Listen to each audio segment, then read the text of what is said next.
Anda menyukai konten ini, silakan like, komen, share, dan jangan lupa subrek. dan jangan lupa juga kita pun hadir di Spotify dengan nama Ngepot Penyuluhan. Bye. Sobat Ngepot, Ngobras edisi podcast punyanya Pusluh dan Kementan Keren. Selamat berjumpa lagi dengan kami Ngepot Kementan aja. Ngepot Kementan. Bukan dicolenak ini. Ini kita di akuisisi nih. Foto keren apa gimana nih? Tapi sama aja, sesama podcaster harus saling mendukung. Oke, assalamualaikum warahmatullahi wabarakatuh. Nah, kali ini jumpa lagi bersama saya Zalfu, Mas Pur, dan narasumber saya Dayat Hermawan. Ah. Panggilannya dong Kang Dayat. Kang Dayat. Kerennya KD. Di episode sebelumnya kita sudah membahas tentang podcast ya Mas Pur ya. Ya, per-podcastan lah pokoknya. Bagaimana penyuluh pertanian bisa mempergunakan teknologi. Hmm. Nah, sekarang kita lebih ke teknis nih Mas Pur. Tenis. Lebih dalam lah tentang Iya. peternakan. Beliau ini kan di Balitnak. Balitnak. Ngaco Salah sampean. ya. Di BPKH. BBPKH. Ah, Ada di sini. Tuh kan Bikin- seperti rumus saya kemarin. Apa tuh? Di episode yang lalu tentang podcast. Jangan takut salah. Jangan takut iya, salah. nanti diklarifikasi. Kayaknya ada yang ngomelin. Benar, tenang aja lah. Nah, dia udah podcast, tapi mau tahu jadi WI di sini itu udah bikin apaan Iya, aja. udah ngapain aja Jangan Pak? cuma podcast doang nih, jangan ngomong doang. nih. Pertanyaan udah berapa tahun Pak jadi WI di sini Pak? 2008. 2008, saya masih ngeband itu 2008 berarti 14 tahun ya. 14 tahun. Nah, sudah apa aja Pak di sini Pak? Kelihatan lah dari rambut. Rambut bermutih sama udah jarang lah ya. Meninggalkan dunia hitam buat orang. 2008, Pak. Nah, 2008. WI maksudnya. Oh, WI. Dari WI. Jadi WI. Suaranya 2008.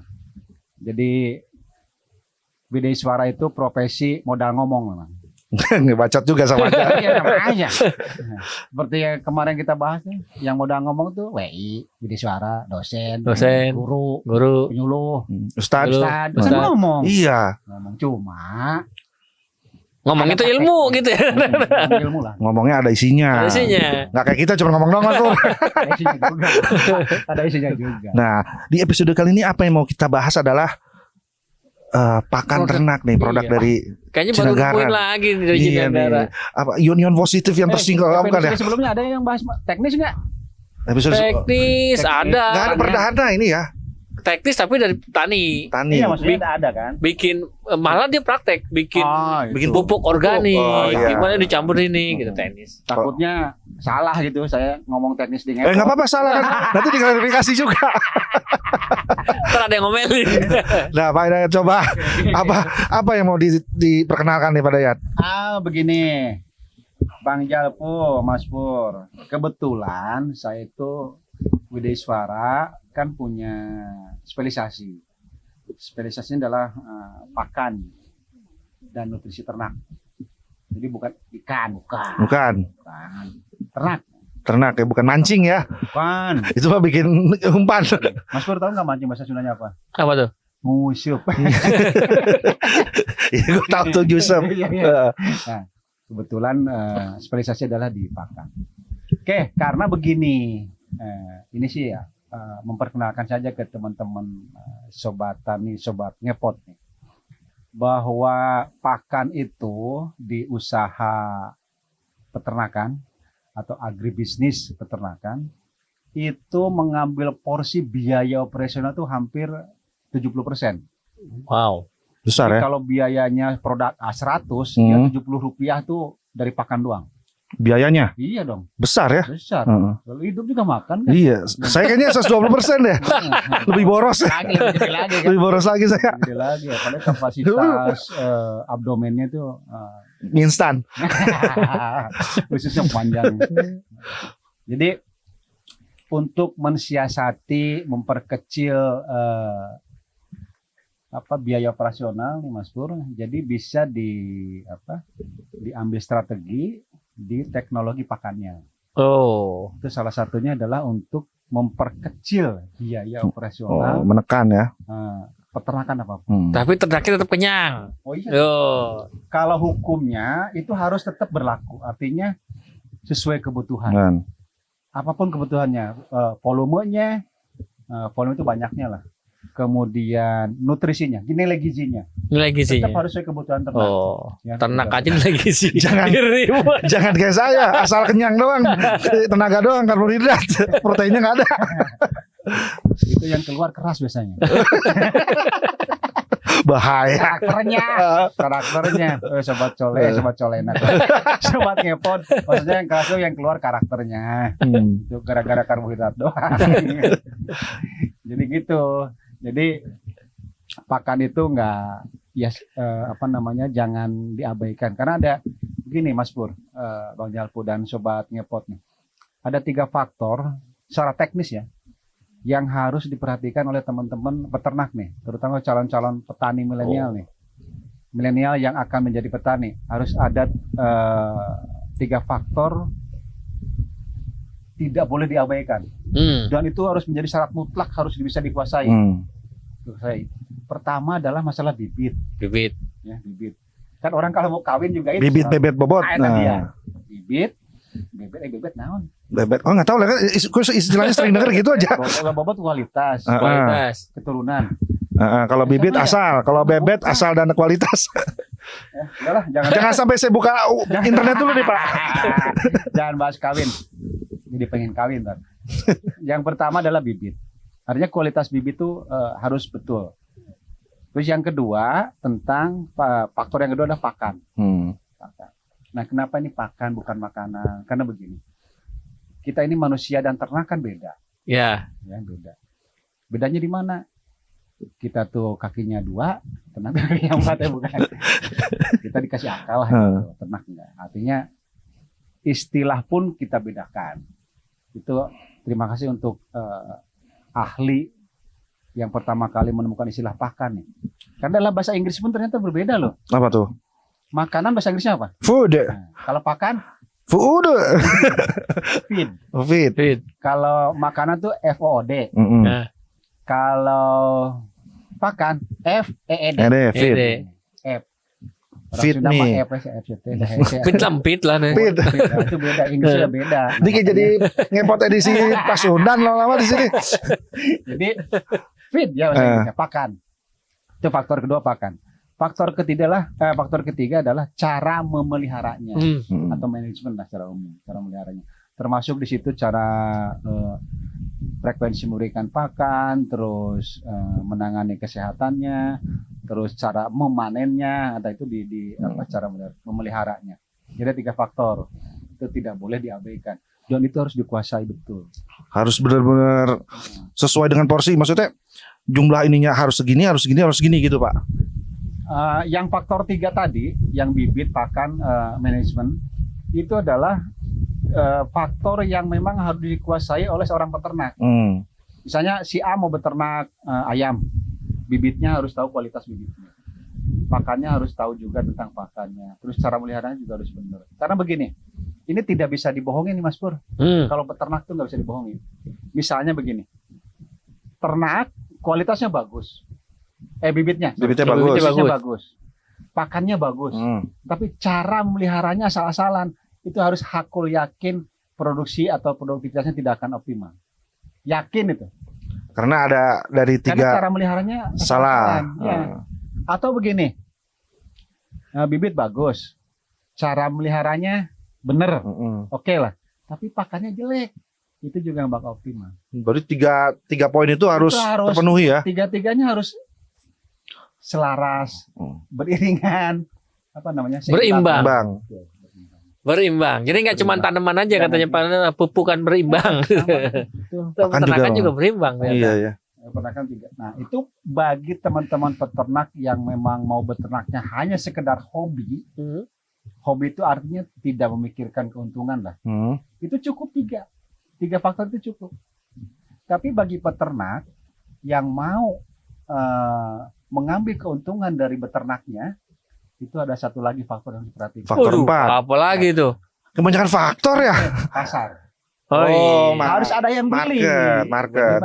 Kalau nggak banyak tapi nggak tahu kemana ya, nggak jual, nggak bisa naik haji. Nah, emang kendalanya begitu rata-rata petani itu. Ya. Saya suruh nanam aja apa yang mau sebenarnya, tapi nanti jualnya kemana? Makanya ada kata pengusaha ya. kalau memang mau berorientasi ke untung, ke bisnis lah, itu harus beriringan antara 3 faktor dengan pasar tuh harus klop, cari peluang. Tapi ini ya 3 faktor udah dikuasai gitu. Peluang pasar maksudnya. Mungkin kita produksi banyak-banyak nggak ada yang beli. Iya, kalau ini mah busuk kalau tanaman ya. Apa kalau buah atau apa udah kita produksi banyak, kita nggak tahu. Kemauan pasarnya kemana kan gitu. Kemauan pasarnya kemana? Lagi butuhnya cabai, kita nanamnya timun. Gitu. Harus pelajari emang. Nah, ini pakan ini apa, Pak? Ini kebetulan pakan ini ada satu teknologi pakan yang sekarang sedang digalakan oleh teman-teman peternak, teman-teman mungkin di Kementerian Pertanian secara umumnya lah. Ada satu teknologi, itu sebetulnya teknologi pengawetan, mengawetkan, ya. Asal teknologinya namanya untuk mengawetkan itu, mengawetkan pakan. Ini dulunya itu berasal dari negara subtropis. Subtropis. Karena di sana kan ada 4 musim. Ada satu musim yang tidak mungkin kita panen. Musim dingin dah. Pakan. Ya. Pakan itu tidak mungkin, makanya panen pakan yang dipanen sebelum musim dingin itu diawetkan. Nanti diberikan pas musim dingin. Oh, jadi kalau saya pernah nonton film tuh kayak film-film koboi itu makanannya tuh di roll gitu kan. Di roll dibungkus. Tar dulu Pak. Ini kalau manusia ya sekarang lagi dihindari. Apa Jadi tuh? kalau Mang Jalpu ke supermarket, minimarket, kalau ibu-ibu tuh pasti lihat, ada bahan pengawetnya nggak? Nanti kira-kira bahaya nggak dibuat? Yang melawak saudara-saudara. Ada bahayanya nggak buat Cuman hewan? bedanya, kata Mas Pur, bahan pengawet. Kalau ini diawetkan. Agak beda memang. Iya, tapi kan prosesnya harus ada bahan pengawetnya itu. Untuk mempertahankan daya simpan memang. Kalau bahan pengawet di makanan manusia kan untuk mempertahankan daya simpan, supaya lama kan. Durasi biar lebih panjang. Di ternak juga sama, pakan ternak juga untuk teknologi itu untuk memperpanjang durasi daya simpan tadi. Cuma kalau di peternak tidak pakai bahan pengawet. Ada caranya lagi. Ini mengawetkan pakan ternak tidak menggunakan pengawet. Diawet tapi tidak pengawet. Saya sepertinya terombang-ambing nih, bingung. Teknologinya sederhana nih kayak Bang Jalpu. Bukan, nggak sederhana gini. Diawetkan tanpa pengawet. Mungkin kalau zaman dulu pernah tuh Mas. Apa tuh? Mumi pakai balsam itu. Iya. Maksudnya rumput pakai balsam gitu? Mumi kan pakai balsam. Kurang lebih itu. Itu kan mengawetkan mayat. Mengawetkan mayat. Ini mengawetkan rumput. Istilahnya kalau di orang-orang peternakan itu hijauan lah. Hijauan ternak. Hijauan pakan ternak. HPT. Ternyata HPT juga tidak hanya berlaku di subsektor peternakan. Di tanaman juga ada HPT. Apa itu? Hawa penyakit tanaman. Atau hama penyakit tumbuhan. Nah, kalau di peternakan, hijauan pakan ternak. Hijauan pakan ternak. Nah, itu singkatannya HPT juga. HPT juga. HPT. Nah, hijauan pakan ternak itu ada macam-macam. Tapi secara umum 2 lah. Ada yang namanya rumput gajah lah yang terkenal. Yang gede-gede tinggi itu. Ada yang kedua namanya kacang-kacangan atau polong-polongan atau bahasa latinnya leguminosae. Aminato, Caminite, Expulso. Jadi dua kelompok jenis hijauan inilah yang banyak digunakan sebagai pakan ternak, baik itu rumput maupun kacang-kacangan. Ada juga daun-daunan. Yang ketiga daun-daunan. Yang tidak boleh hanya 3 jenis daun aja. Apa tuh? Tidak boleh diberikan kepada jenis ternak. Tidak boleh diberikan kepada ternak. Hanya 3 jenis daun. Dan itu meskipun ternak suka, itu jadi masalah. Singkong. Pertama daun pintu. Yang lawak, saudara. Itu nggak boleh. Meskipun ternak suka, jadi masalah. Rontok giginya. Yang punyanya minimal komplain. Yang kedua daun muda. Daun muda. Singkong. Daun jendela. Nah, yang ketiga daun. Nanti bisa dikat kayak di bagian ini dikat aja sih. Yang ketiga serius. Yang ketiga daun telinga. Oke. 3 jenis daun itu nggak boleh. Karena selain itu silahkan. Selama ternak itu suka. Prinsipnya yang penting ternak itu suka. Tapi 3 daun jangan. Jadi masalah. Oke, itu ada 2 jenis, 3 jenis hijauan. Rumput, kacang-kacangan, sama daun-daunan. Nah, dari ketiga jenis ini bisa dicampur. Bisa juga tunggal. Untuk tadi teknologi pengawetkan. Kalau pengawetan itu tunggal? Bisa. Campur juga bisa? Bisa. Oh. Oh. hanya ada satu syarat. Itu syarat. Untuk jenis yang kacang-kacangan Hah? atau polong-polongan atau legum istilahnya, itu maksimal 50%. Kapannya nih 50%? Campurannya. Porsi. Campur porsinya. Misalnya kita akan membuat 100 kintal nih. Mm-mm. Jadi paling banyak 50 kilo tuh dari kacang-kacangan. Jangan lebih. Mm. Kalau lebih nggak apa-apa. Kalau kurang nggak apa-apa. Berarti kalau 100% kacang-kacangan diawetkan itu nggak bisa dia? Nggak bisa. Oh. Resikonya ada. Itu akan mengganggu terhadap kualitas kesehatan ternak. Oh. Minimal, Keren. Oh, kira itu jerawatan. Banyak kacang. Jadi kalau dianalogkan sama dengan manusia, terlalu banyak makan makanan yang nutrisinya terlalu tinggi protein. Protein. Itu biasanya mencret, diare. Jadi tidak ada serat kasarnya. Oh, harus seimbang ya. Harus seimbang. Rumput sama kacang-kacangannya. Karena bagaimanapun kita makan harus ada serat kasarnya. Serat kasar memang tidak jadi faktor utama di nutrisi pakan atau makanan, tapi sangat bermanfaat. Pertama, manfaatnya adalah untuk menggumpalkan feses. EO. Uh-uh. Tapi terlalu banyak juga jangan, karena keras. Itu ripuh ngalor kena nage. Ngeluarkannya keras. Kebayang kemarin. Tolong nanti Ternak. diedit pas bahasa itu ada teksnya ya sebelum. Jadi serat kasar ini sangat bermanfaat meskipun tidak dominan. Itu tadi untuk menggumpalkan feses. Yang kedua adalah untuk memberi rasa kenyang. Itu dari serat kasar. Coba kalau kita makan protein, biasanya sebentar hilang tuh, lapar lagi maksudnya. Iya. Tapi beda dengan ada nasinya. Kenyangnya Rasa lebih lama. laparnya lebih lama. Nah itu fungsinya serat kasar itu. Karena di nasi itu karbohidrat. Nah karbohidrat di ternak itu adalah hijauan tadi. Hijauan tadi. Rumput maupun Itu legum. nasinya ya, Ya. di kita. Nasinya tuh jadi kita istilahnya kalau makan daging terus lama-lama mencret juga. Coba aja kalau nggak percaya. Mahal juga sih, Pak. Ini caranya gimana? Maksudnya cuman Menjernya kena strike. belinya. Itu caranya dicampur aja tuh ada Dicampur lah, dicampur. Kemudian ada syaratnya. Syarat membuat silase. Ini nama teknologi pengawetan di Indonesia itu namanya silase. silase. Silase aja silase, bukan kepanjangan, memang silase. Silase itu kalau dalam makanan itu peyem. Tape. Capek. Peyem itu kan diperam, difermentasi. Nah silase juga teknologinya fermentasi. Oh. Anaerob juga, hampa udara. Peyem juga kan hampa udara. Sama persis cara membuatnya. Cuma kalau di silase itu ada batas waktunya. Pertama minimal 21 hari untuk mencapai titik terbaik dari pencapaian nutrisi dari silase itu. Itu harus 21 hari. 21 hari diungkap lah istilahnya. Diungkap betul, diungkap. Panennya kapan pun boleh, kapan aja. Kapanpun dia nggak terbatas waktu. Nggak terbatas, selama masih anaerob, selama masih hampa udara, dan itu tidak akan merubah kualitas nutrisinya, justru akan naik. Itu yang silase. Makanya tadi diawetkan kan waktu teknologi awalnya tadi itu 4 bulan, 3 bulan diem diperam di situ, diungkep tadi, itu masih awet. Itu dalam ruangan apa di mana diungkap? di wadah, Di wadah. di wadah. Namanya istilahnya silo, Oh, selo. SILO, Ini silo. ini persis kayak pembuatan kimchi ya. Tanaman diungkap, ntar dimakannya berapa tahun kemudian. Iya sama, betul itu. Itu kan tape kayak gitu juga. Ada Selama- bahan campurannya nggak, Pak? Ada. Tapi kalau yang silase ada yang sangat sederhana tanpa diberikan bahan apapun jadi silase.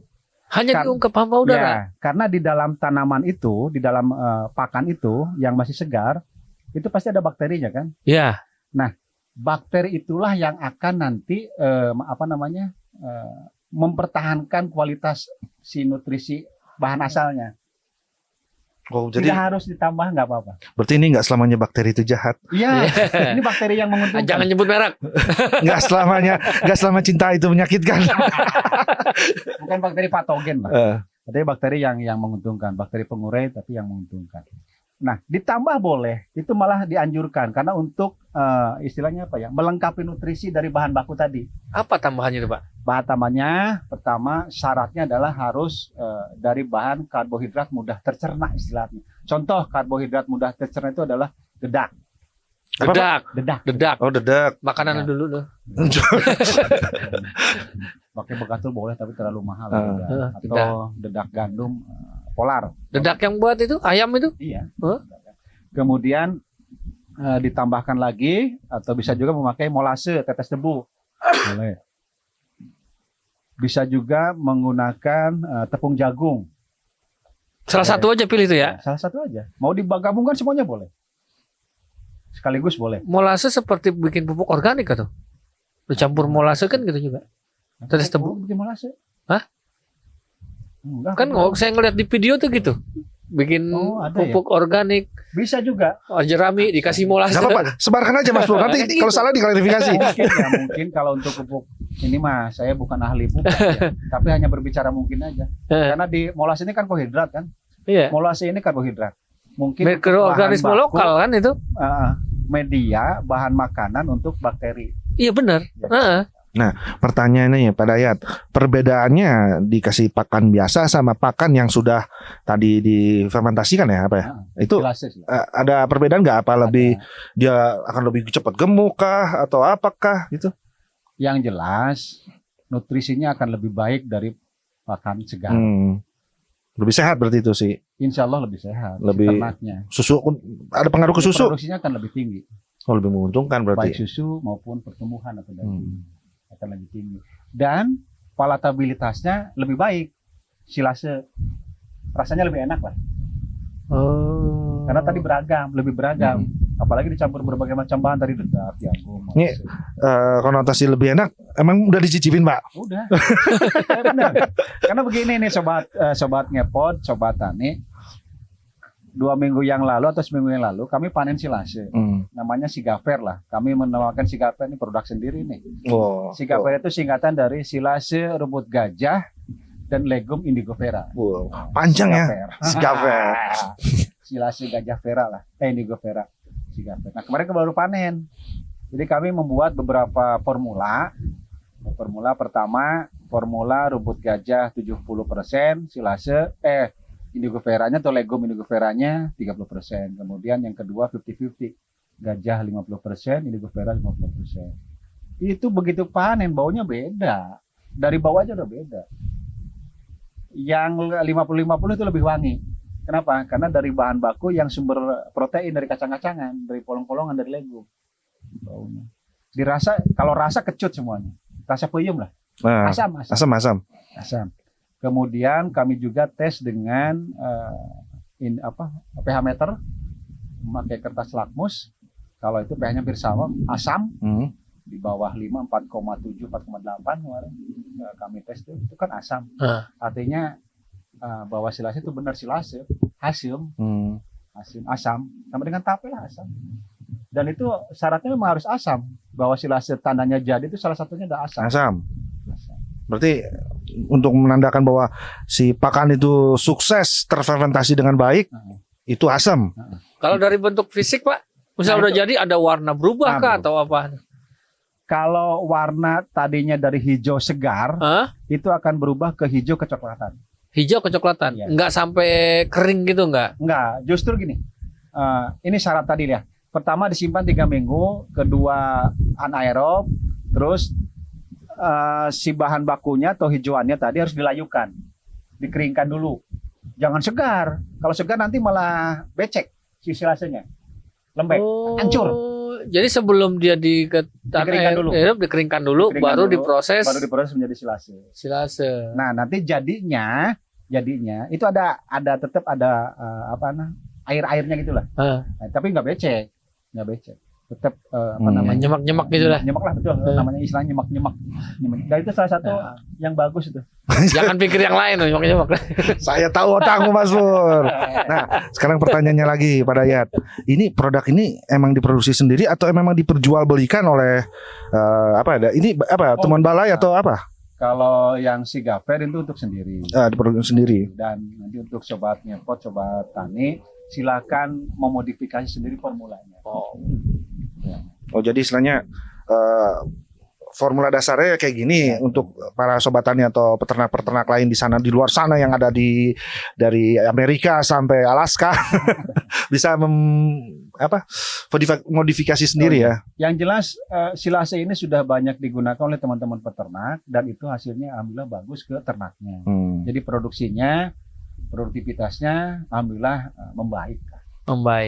Karena tadi rasanya mungkin ya lebih enak. Kalau ada yang mau belajar pengen kesini boleh Pak? Sangat boleh. Itu caranya. Boleh. Langsung nanti kita praktekkan. Maksudnya kan orang caranya. masyarakat datang ujuk-ujuk, saya mau ketemu Pak Dayat, mau bikin saya. Teman lagi, sobat ngepot, sobat tani, silakan cari di websitenya BBPKH Cinagara Bogor. Oh, BPPK Bogor. Nah, itu nanti boleh komunikasi di situ, baik di media sosial juga ada, Facebook, IG apa sih katanya? Instagram. Kilogram. TikTok belum punya kita. Oh, Kecuali ya nggak tahu, bapak nanya saya bapak sini. Ntar saya jadi pegawai sini lagi Pak, saya bikin TikTok. Ini kayaknya jawabnya Kalau pertanyaan. ingin belajar silakan. Itulah, Nanti daftar aja di sini nih. Nanti pas ngedit saya kasih tulisan di sini. Daftarnya ke webnya di sini nih. Yang bikin webnya siapa dulu Pak? Jadi ketahuan yang lari siapa. Nah, pokoknya bagi para peternak atau masyarakat yang ingin belajar bagaimana cara membuat tadi produk yang diutarakan oleh Pak Dayat, bisa langsung ke webnya atau mau mengasih nomor telepon Pak? Boleh. Nomor teleponnya nanti saya taruh di sini. Ya, gitu aja. Karena saya punya nomornya Pak Dayat. Oke, Sobat Tani, mungkin atau mau disampaikan lagi Pak? Cukup lah. Gini aja. Teknologi baru silase jangan ragu untuk digunakan oleh peternak karena ini insya Allah akan baik ke ternaknya. Wah, jangan ragu lah. Dia tadi pesannya jangan ragu mengutarakan. Kalau ragu kan gak jadi. Oh siap, saya kemana-mana otaknya maksud. Kalau ragu gak jadi dia, mau depan mau belakang. Oke Sobat Tani, cukup bermanfaat percakapan kita. Yang kedua ini lebih ke teknis nih Mas Purnya. Banyak istilah-istilah yang membuat saya kelihatan lebih pinter. Kelihatannya sih. Kelihatannya doang.